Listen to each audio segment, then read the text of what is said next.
Well friends, welcome back to the channel. Today's video is not the kind of video you want to make. Today's video is the kind of video that usually costs a lot of money. We are losing our pond. I kind of mentioned in one of our live streams that we have some expensive work we have to do on the pond. Today's video I'm going to explain kind of all what that entails. We're going to talk a little bit about what we're doing here because we are creating a new spillway and we are going to cap off our actual drain. Our drain is completely jacked up, I guess you'd say. It's rusting through, it's making the water level low, it's hurting the quality of the water, and I've got a professional here with a 20,000 pound excavator helping me out, but I was going to try and come over here and start making some light work of this big mound of trees that you see behind me, which has all come out from where the spillway is, or the drain is now, but we're going to make the new spillway. But these trees are just so big, it cuts right through them. It's just, they're huge. Look at these things. So yeah, the Baumolite tree saw, the tree is no match for the Baumolite. The Baumolite will eat this thing alive. There's even a spot over here where me as a knucklehead, I hit, basically this rock, and the tree saw decided to saw a little bit of the rock, which I thought this was dirt, and yeah, not dirt, that's rock. So anyway, big old root balls. We have a lot of work to do here, but let me kind of show you what we're looking at. Again, I'm going to get the grapple either on the skid steer or the tractor here in a little while, hopefully push some of the stuff back. I really would like to have a big root grapple, because a big root grapple for this skid steer would be phenomenal, because then I can really kind of, push this stuff back, make a tighter pile, it'll burn better. But there's a lot of cedar in here. Cedar burns really well. We're going to let this dry out for a little bit and then mow around it, make a fire break, and then fire. So let's walk up here, take a look at what Michael's doing. Now again, these were all trees, and the plan here is very, very simple. Well, one, don't bury the excavator, which Michael is a really good operator, knows exactly what he's doing, but right down here you can see the standpipe where the pipe drain that's coming out.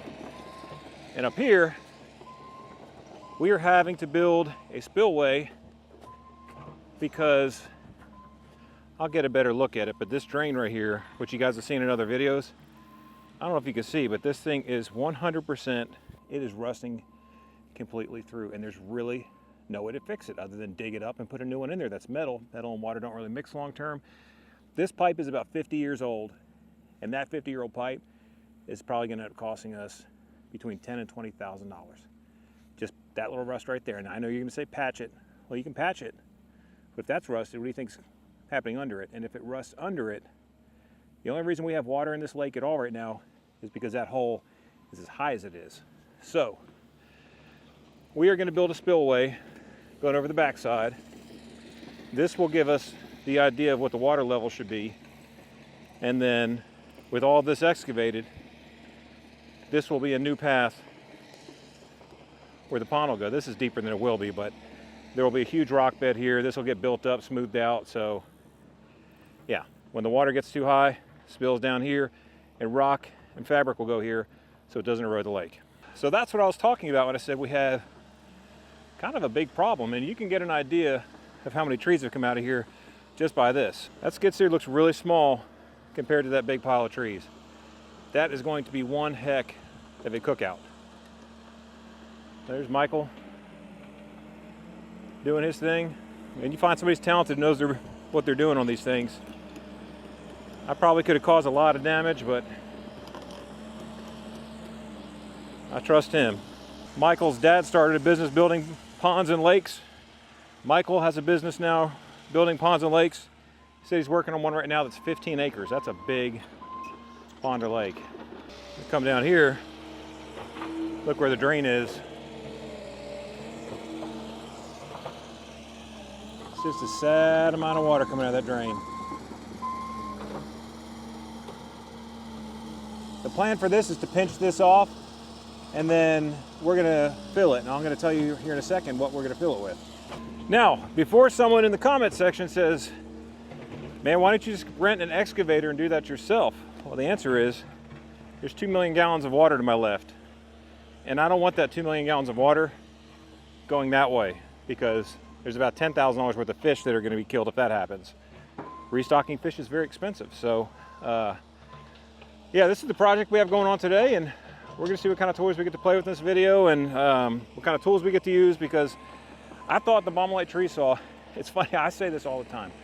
I always say we live kind of a heavy duty lifestyle, right? It seems like there's never a tool big enough, right? You buy a 12,000 pound skid steer, you put a massive high flow, you know, tree saw that articulates from 𝑚𝑎𝑖𝑙, you know, North American built, powerful, awesome tool. And then you realize that that's not enough. Guy comes in the 20,000 pound machine, and even he said, he's like, you know, I probably could go a little bit bigger. So it never seems to fail. Holly's sitting up here. Let's go say hi to her. You just find your spot in the shade? Yeah. You're all ventracked out? I am. All right, to give a little bit of perspective, a lot of times that drain is completely underwater. All of this right here that you see here, all this bank should be underwater. So we're probably, if you can see kind of the blue under the docks, it's kind of far off for this camera, I know. So most of this, we're probably about 5 feet too low. So that drain pipe is holding on by a thread. And the plan for that drain pipe is we're going to pinch off the pipe at the bottom, and that pipe goes all the way under this dam, all the way under here, and comes up there. So our plan is we're going to bring a concrete truck out here.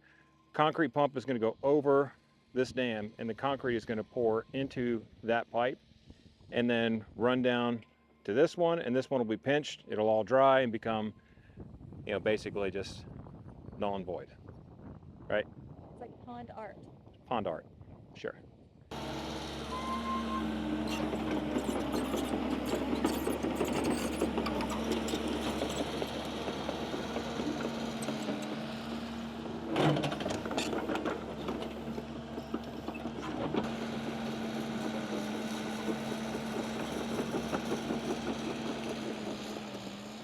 Well, we got a lot of work done today, and when I say we, kind of mean Michael, the guy on the excavator, and the machines. I kind of just drove them around, got a little bit of stuff done, and really tried to clean up around the edges, because there's a bunch of stuff that needs to be done as far as that goes, and you can save yourself a little bit of money if you're doing some of the ancillary things and not leaning on the people helping you do stuff to do everything. So TYM tractor did great with the grapple. The diverter valve, actually, it's the first time I've ever operated a diverter valve, and I was kind of like, oh, I'm going to hate this thing. I'm just going to replace it with a third function. It actually worked out really well. It's a little adjustment, takes you 10 seconds to get used to, but works out great. You can see this thing's filthy. It needs a bath. We're going to do that. Probably also spray off the Kubota, get that thing cleaned up, and I need to check these tracks and see, you know, I've noticed I had to put some hydraulic fluid in here earlier. Yeah, they get a little play in them, so probably time for some grease in these tracks. What do y'all think? Is that too much play? But I don't even know how many hours on it, but it's definitely breaking in. I want to get this 𝑀𝑎𝑖𝑙 brush mulcher on the back of this tractor, but this is a category 1. This is set up for category 2. Perfect for the horsepower, but the pins are too big, so I need to get some pins to swap that out. I put the blocks blade on there just for ballast. Still need to load those tires. All in all, I'd say we had a very successful day, progress day. I think that's the term I'm looking for. You know, I called Michael back in May. He's a very successful pond builder, and you know, he really shouldn't be taking our project because it's just not a big enough project for somebody of his skill level. But again, I called him in May. I was like, dude, I need help. So we're finally getting this project, and I really appreciate him helping us do this stuff, because I don't have the talent to do this kind of stuff. And you know, I could dig holes, but when there's, again, 2 million gallons of water on the other side of that hole, that's a concern. But let's take a ride up there, kind of on the back of a barn here, getting in the shade. But take a ride up there, take a look at that big pile, see what kind of work we have there. And then also, we staked out the water level of where the spillway is going to actually keep the water. So let's head up there, we'll take a look.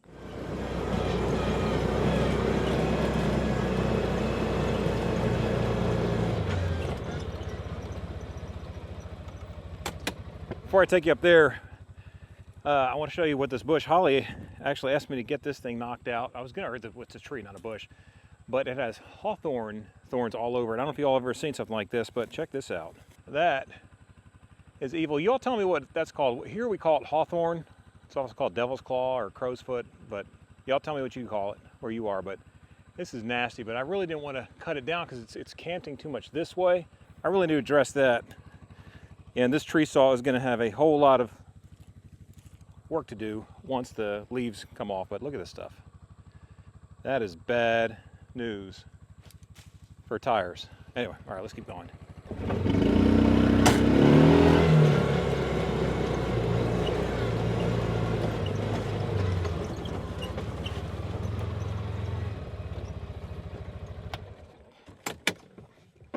All right, it is bone dry out here, like dry, dry, dry. We need rain.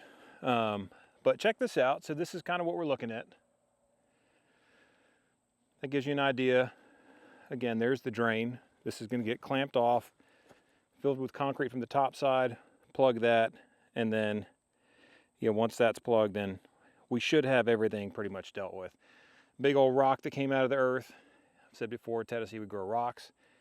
But this is pushed way back, and this will actually have a direction. You can't see it. Let's actually walk back there so y'all can see. You could see that's really where the creek should flow. So this spillway will probably come down just straight to there.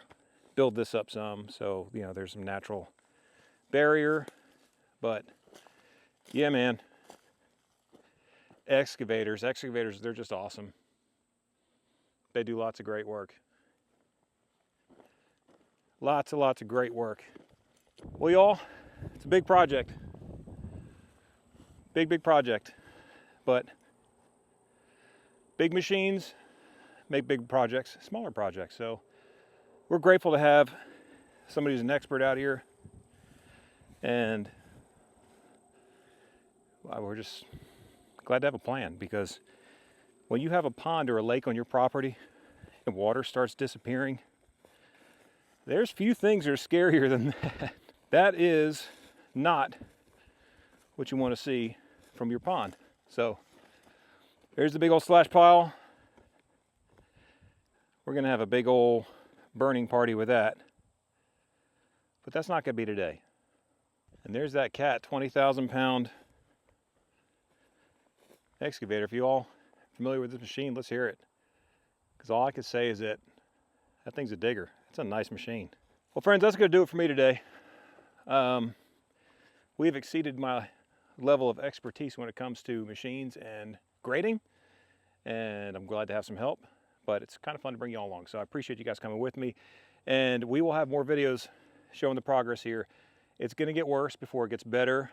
To me, the worst was when the water just starts going down. You're wondering where it's coming from, or like where the water's going. Now we have a plan. This is not the worst. Appreciate y'all watching. I'll catch you on the next one. Joe the Farmer. We out.